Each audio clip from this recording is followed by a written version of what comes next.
My in-laws gave us a handwritten book titled Family Guidelines. Inside were rules like always consult with the matriarch before big purchases, and Sunday dinner attendance is not optional. At the end was a section for new additions to the family with my name, crossed out in pencil. When I married Mark, I knew his family had traditions, but I never imagined how controlling they'd be. After our honeymoon, we settled into our new home in Springfield, Illinois. One evening, Mark's parents, Robert and Margaret, invited us over for dinner. As we sat in their living room, Margaret handed me a leather-bound book titled The Reynolds Family Guidelines.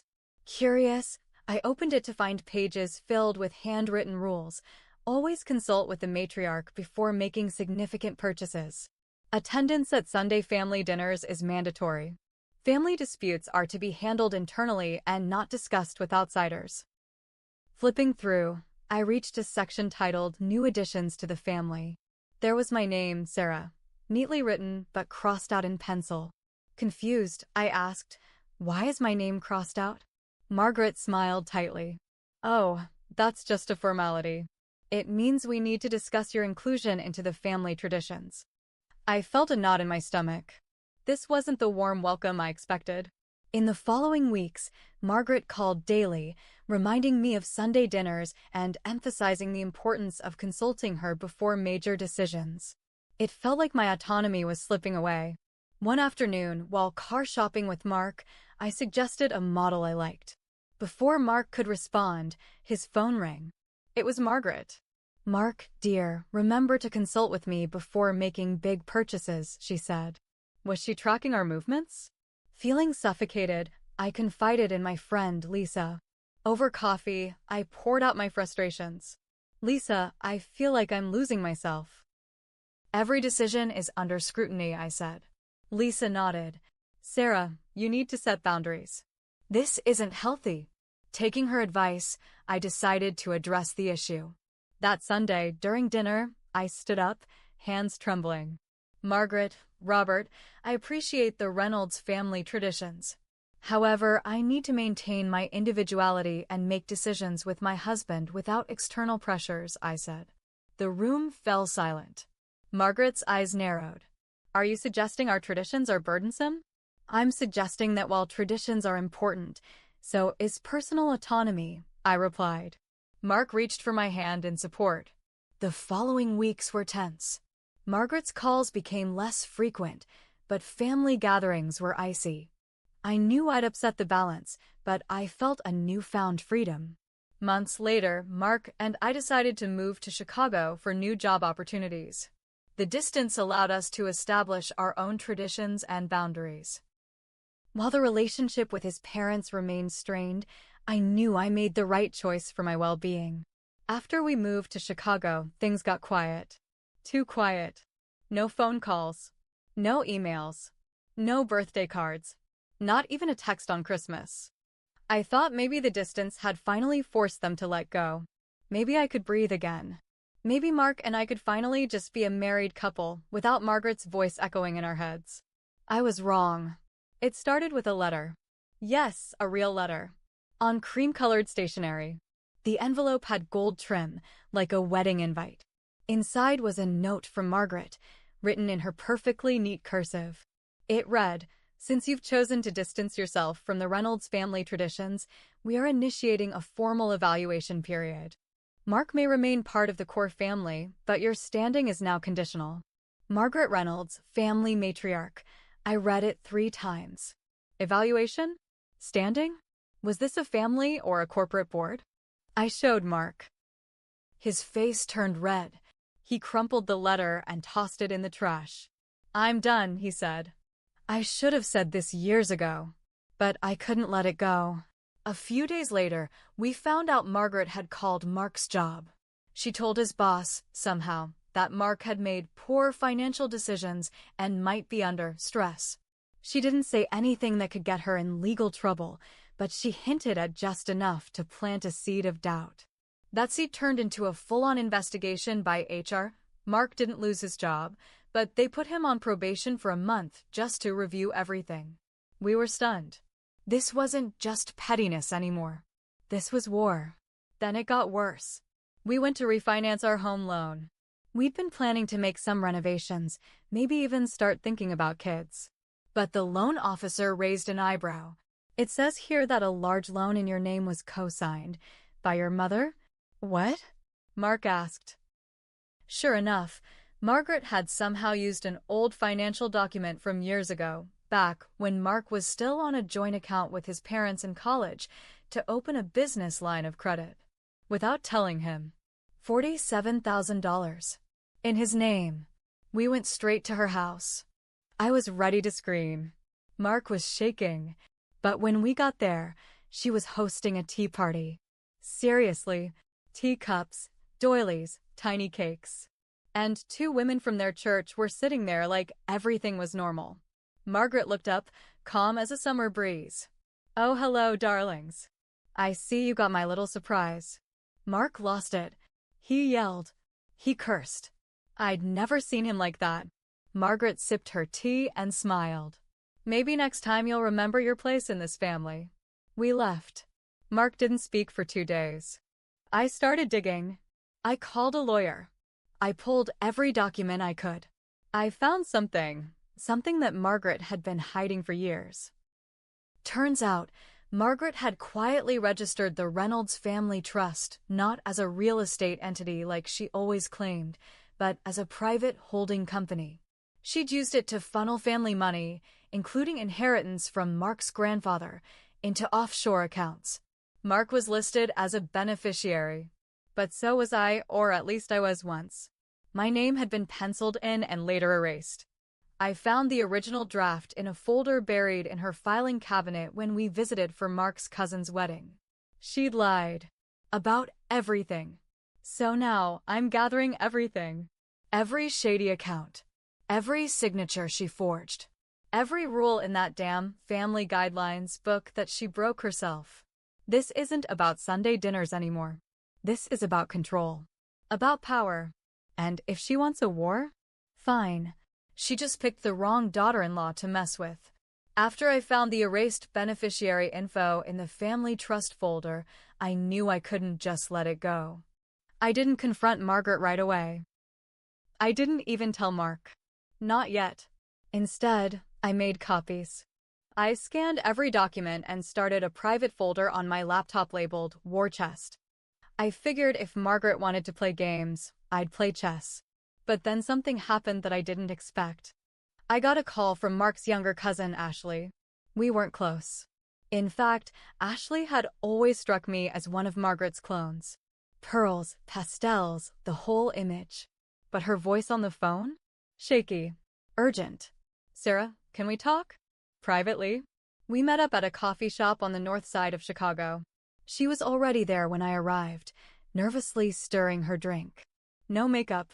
Dark circles under her eyes. She looked scared. Ashley leaned in and whispered, "You're not the only one she's crossed off." I blinked. What? She nodded. She did the same to me. After I told her I was gay. She told my parents she'd handle it, and then she wiped me from the trust too. She said I was no longer part of the core family bloodline. I didn't know what to say. Then Ashley pulled out her phone and showed me a picture.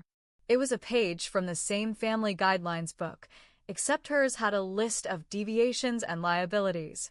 Under that, my name, hers, and 2 others I didn't recognize. Margaret had a blacklist.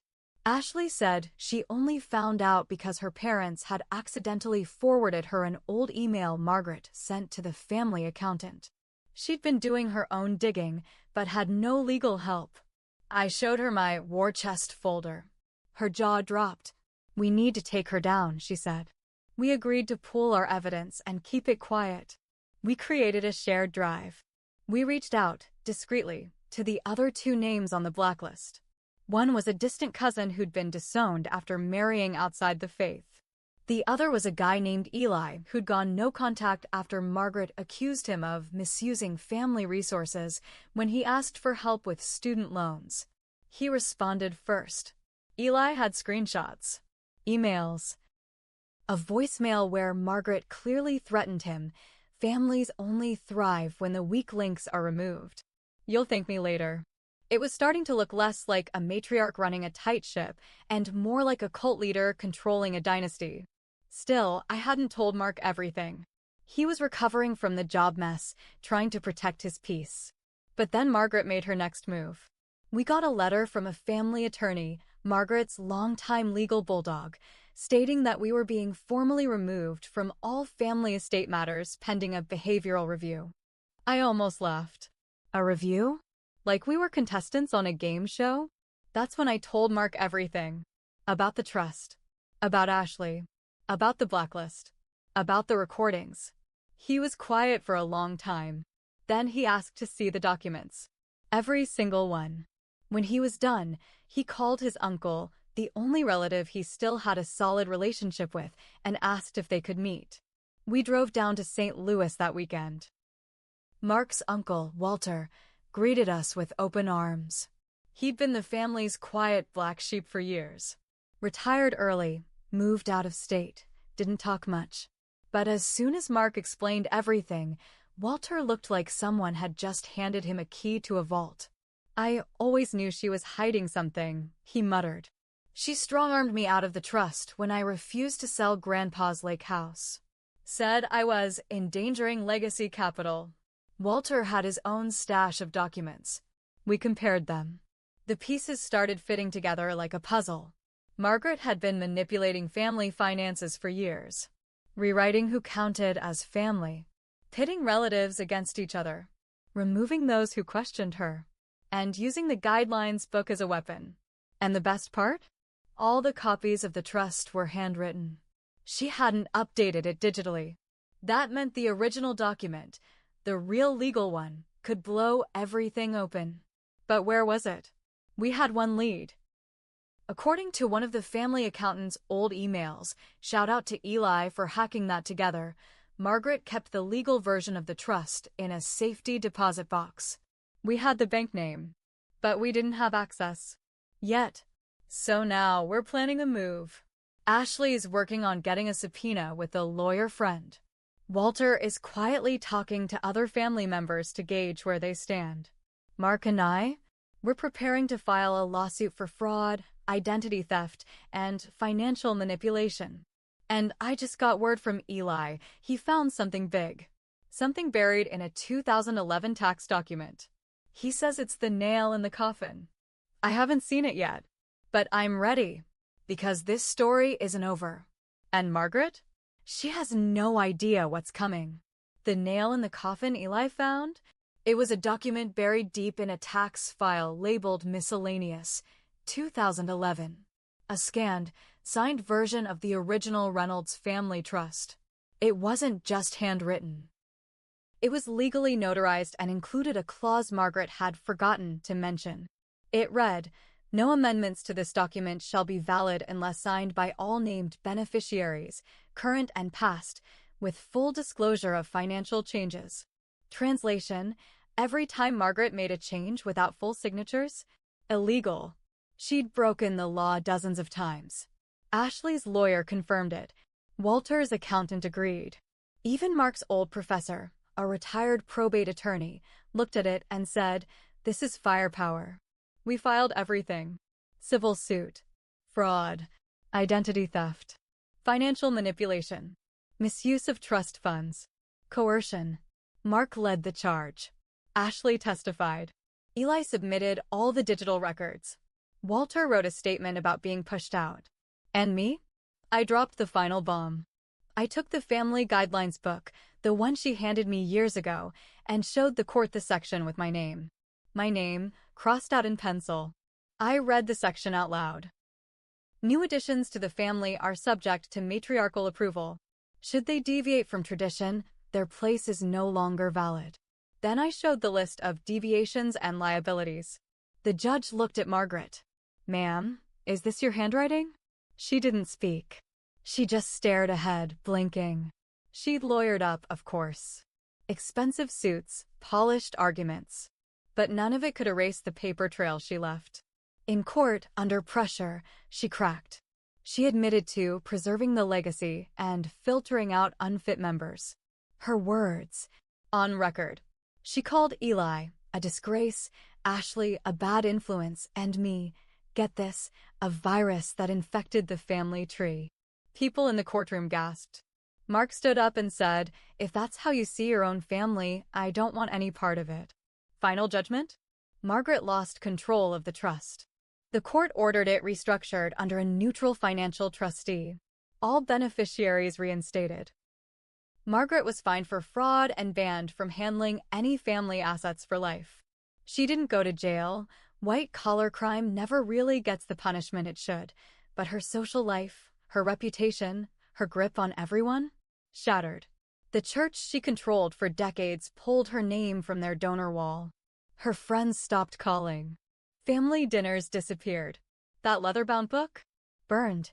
We literally set it on fire at Eli's apartment rooftop. We laughed until we cried watching the flames eat through the rules she weaponized. But here's the thing. It wasn't a perfect win. Mark and we didn't survive it as a couple. He spiraled after the trial. Losing his mom, his job, his roots? It broke something in him. We tried. Therapy. Time apart.